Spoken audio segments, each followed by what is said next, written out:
दोस्तों दोस्तों आज जिस स्टॉक की चर्चा मैं आपके सामने करने वाला हूं उस स्टॉक का नाम आपको आपकी स्क्रीन में दिख रहा होगा। स्टॉक का नाम है एनएचपीसी लिमिटेड।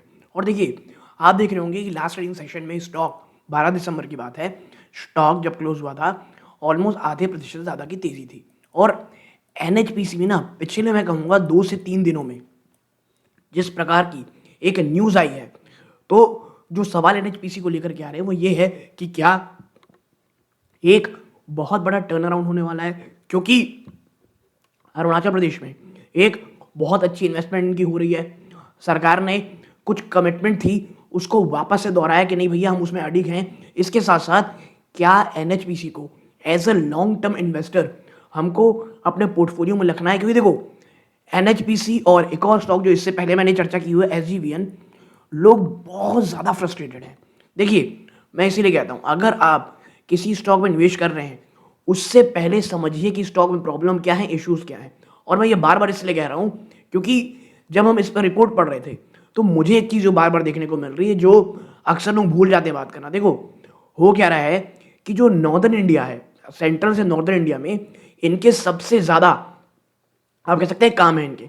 अब हो क्या रहा है, जिस प्रकार से जलवायु परिवर्तन चल रहा है, एक रिपोर्ट में ये कहा जा रहा था कि भाई देखो सबसे ज़्यादा प्रॉब्लम हो रही है इनको। पहला, अपना जो ओवरऑल एग्जीक्यूशन है वो लेट करना पड़ रहा है, क्योंकि कहीं बारिश ही नहीं होती, कभी बारिश होनी शुरू होती तो धुमती नहीं है। और जो हिली एरियाज है हमारे हिमालयन एरिया जहाँ पे एनएचपीसी और एसजीवीएन का बहुत ज़्यादा काम है, वहाँ पर अनप्रेसिडेंटेड फ्लड्स आ रहे हैं। अब होता क्या है, एग्जीक्यूशन डिले तो है ही, इसके साथ साथ फ्लड के बाद जो डैमेजेस होते हैं उसे मेंटेन करना भी बहुत टफ हो रहा है। तो ये एक चीज़ है जिसकी हम चर्चा नहीं कर रहे हैं। और फिर होता क्या है, लोग या तो देखो प्रॉब्लम ये हमारे यहाँ जो इन्वेस्टर हैं स्पेशली रिटेल इन्वेस्टर, या तो बहुत ज़्यादा एंथुसियास्टिक हो जाते हैं कि भैया अब तो ये रैली कर रहा है अब ये फाड़ देगा, या तो बहुत ज़्यादा पेसिमिस्ट हो जाते हैं कि भाई अब तो ये स्टॉक जो है ये बंद हो जाएगा, डिफॉल्ट कर जाएगी। तो भाई अगर हो भी रहा है तो रीज़न पढ़ो। और मैं इसीलिए कहता हूँ हमेशा पढ़ते रहिए।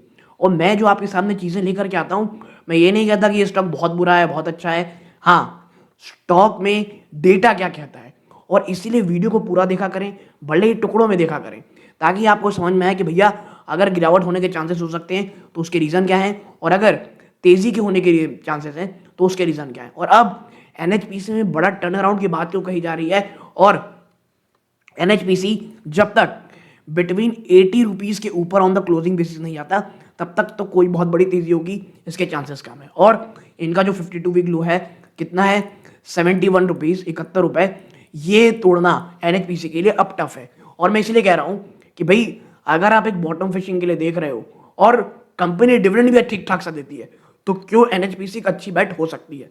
हाँ, खरीदना है नहीं खरीदना है it's up to you. Now अब आते हैं और एक एक करके डेटा के ऊपर चर्चा करते हैं।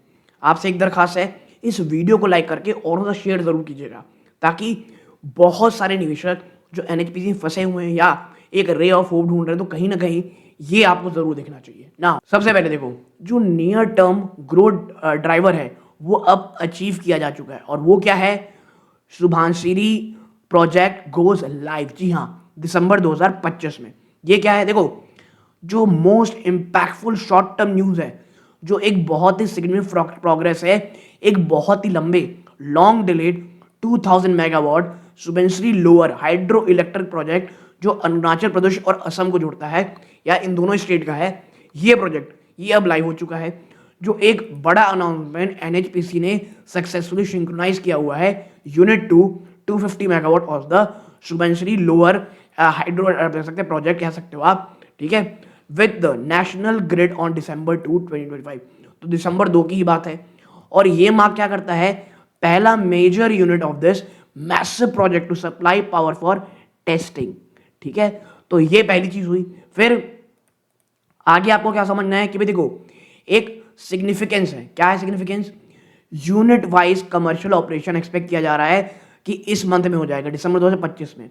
और ये पहला टेंजिबल रेवेन्यू जनरेटिंग इवेंट होगा from a core mega project in the near future, validating company की जो लॉन्ग टर्म एग्जीक्यूशन स्टोरी है।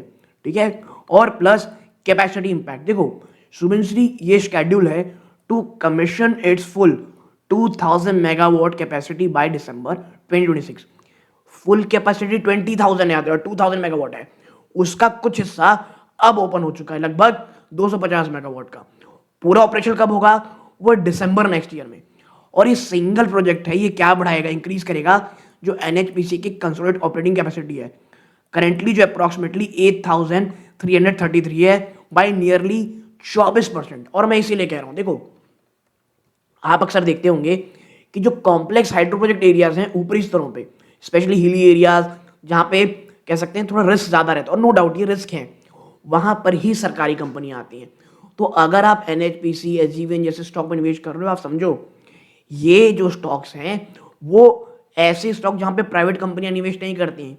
भैया देखो, सब अडानी हो, अंबानी हो या कोई भी हो, बड़े जो हैं उन्हें सेंट्रल इंडिया में काम करना है, उन्हें छत्तीसगढ़ जहां मैं रहता हूं छत्तीसगढ़ में आना है, उन्हें गुजरात में जाना है, ठीक है, उन्हें जो एक्सट्रैक्शन करने जहां पे आसानी, उन्हें राजस्थान में जाना है।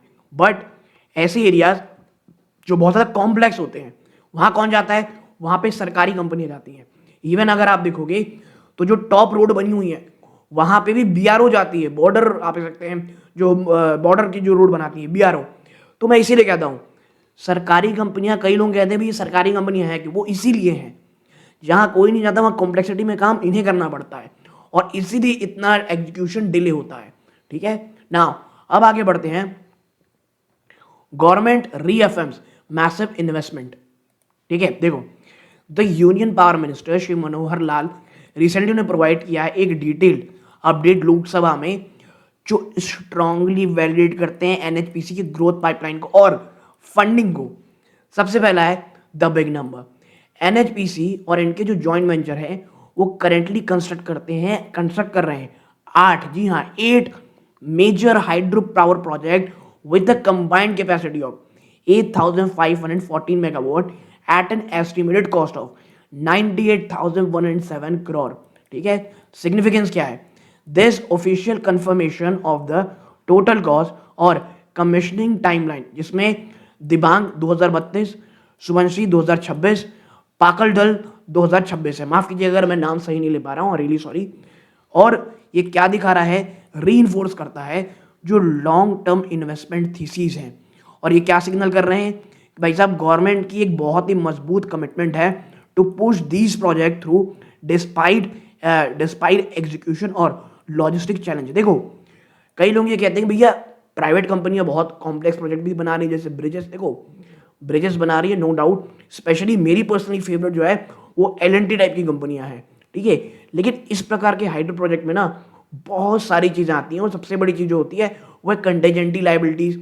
कुछ ऊपर नीचे हो गया तो हैवी डैमेजेस देने पड़ सकते हैं। तो इसीलिए सरकारी कंपनी यहाँ जाती हैं और यहाँ पे एग्जीक्यूशन जो है वो बहुत टफ होता है। एग्जीक्यूशन साथ साथ मेंटेनेंस, फ्लड आ गया उसके बाद मेंटेनेंस कॉस्ट बहुत ज़्यादा बढ़ जाता है। ओके, और एक फायदा सरकारी कंपनीज को ये होता है कि अगर उन्हें फंड रेज करना पड़ता है तो अनलाइक प्राइवेट कंपनीज, यहाँ पे इनका जो इंटरेस्ट रेट होता है वो कम होता है क्योंकि सरकार की बैकिंग होती है। ओके नाउ फिर आप आगे बढ़ते हो।